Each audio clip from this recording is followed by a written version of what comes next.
दूर किसी जंगल में दो भाई भोला और बंटी रहते थे। बड़ा भाई बहुत ही लालची और चालाक था। छोटा भाई बिल्कुल उसके विपरीत। कुछ दिन बाद दोनों भाइयों की शादी हो जाती है। शादी से पहले तक दोनों भाइयों में सब कुछ ठीक ठाक था, लेकिन शादी के बाद दोनों भाइयों में मनमुटाव होने लगा। एक दिन बंटी भोला के पास जाता है और कहता है, भोला, मुझे तुमसे कुछ जरूरी बात करनी है। जी भैया, बोलिए। अब हमारी शादी हो चुकी है और अब यही अच्छा होगा कि हम दोनों अपनी जायदाद का बंटवारा कर ले और अपना अपना देखें। क्यों भैया, आप ऐसा क्यों बोल रहे हैं? मुझसे कुछ गलती हो गई क्या? अब हमारी शादी हो चुकी है, इसलिए हमें सब अपना अपना देखना चाहिए। ठीक है भैया, जैसा आप कहो। फिर दोनों भाई वहाँ से चले जाते हैं और जाकर ये बात अपनी पत्नियों को बताते हैं। सुनो, आज मैंने भोला से जायदाद के बंटवारे की बात कर ली है। ये आपने बहुत ही अच्छा किया जी। कब तक हम दूसरों का बोझ अपने सर पर ले। दोनों भाइयों में जमीन का बंटवारा हो जाता है। भोला को जमीन के बारे में उतनी जानकारी नहीं थी। बंटी ने बड़े चालाकी से सारी उपजाऊ जमीन अपने नाम और अनुपजाऊ जमीन भोला के हिस्से में दे दी। दिन बीतते हैं। टुन्नी, मैं आज खेतों में सब्जियों की खेती करने जा रहा हूँ। कुछ महीनों बाद सब्जियों की अच्छी कीमत मिलेगी।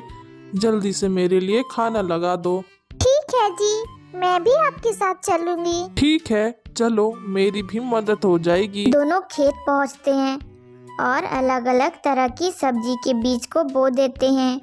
कुछ दिन बीत जाते हैं। सभी के खेतों में बीज से पौधे भी निकल आते हैं, लेकिन भोला के खेत बंजर होने के कारण कोई भी पौधा नहीं निकलता और भोला की सारी मेहनत बर्बाद हो जाती है। घर की हालत भी दिन प्रतिदिन खराब होता जाता है। अजी, अब हम क्या करेंगे? अब तो हमारे घर में सारे अनाज भी खत्म हो चुके हैं और हमारे खेतों में कोई फसल भी नहीं उगता। लगता है अब मुझे शहर जाकर ही कुछ काम ढूंढना होगा। मैं कल सुबह ही शहर काम ढूंढने के लिए जाऊंगा। हाँ जी, यही ठीक होगा। कब तक हम ऐसी जिंदगी जिएंगे? मैं भी आपके साथ चलूंगी।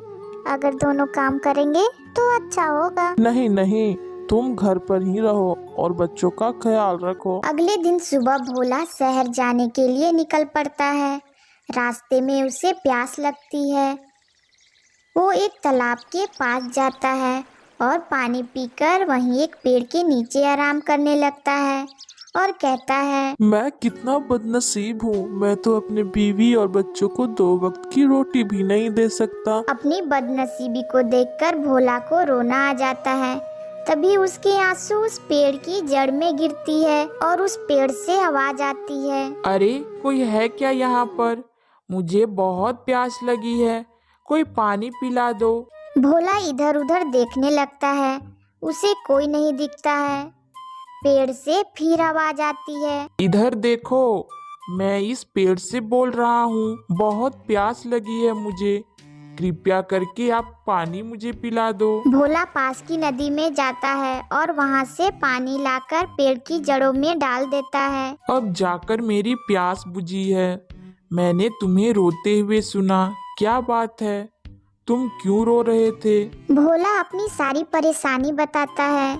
तुमने मेरी प्यास बुझाकर मेरी मदद की है, इसलिए मैं तुम्हारी मदद करना चाहता हूँ। मेरे जड़ के नीचे गड्ढे में कुछ जादुई बीज है, वो तुम ले जाकर अपने खेतों में बो दो। भोला गड्ढा खोदकर देखता है तो सच में वहाँ कुछ बीज होते हैं। भोला उस बीज को निकाल लेता है। लेकिन मेरी जमीन तो बंजर है, उसमें कोई भी फसल नहीं उगता है। ये जादुई बीज है, तुम चिंता मत करो, बस तुम इसे ले जाकर अपने खेतों में बो देना। भोला घर वापस चला जाता है। अरे, आप वापस आ गए? आप तो शहर गए थे ना? भोला टुनी को रास्ते में हुए सारी बातें बताता है। अगले दिन भोला खेतों में उन बीजों को बो देता है और घर वापस आ जाता है। कुछ दिन बीत जाते हैं और उन खेतों में छोटे छोटे पौधे निकल आते हैं। अरे वाह, ये तो चमत्कार हो गया। खेतों में तो छोटे छोटे मकई के पौधे निकल आए। भोला उन पौधों को अच्छे से देखभाल करता है। धीरे धीरे उन पौधों में मकई की बालियां आने लगती हैं। कुछ महीने बाद मकई की फसल तैयार हो जाता है।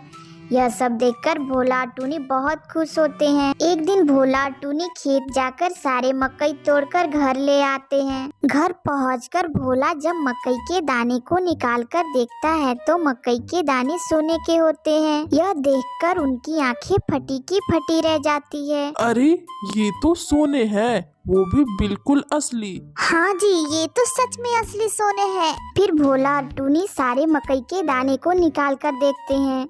सारे मकई के दाने सोने के होते हैं। यह देखकर भोला और टूनी बहुत खुश होते हैं।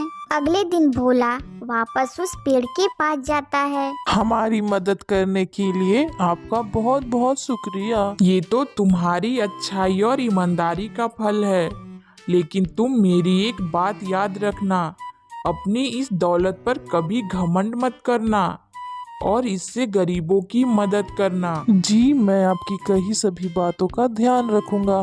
अब मैं घर वापस जाता हूँ। धीरे धीरे उसके घर की स्थिति सुधरने लगती है और भोला बहुत सारे जमीन खरीदता है और तरह तरह के फसल लगाता है और गरीबों की मदद भी करता है और खुशी खुशी टूनी और भोला दोनों साथ साथ रहने लगते हैं।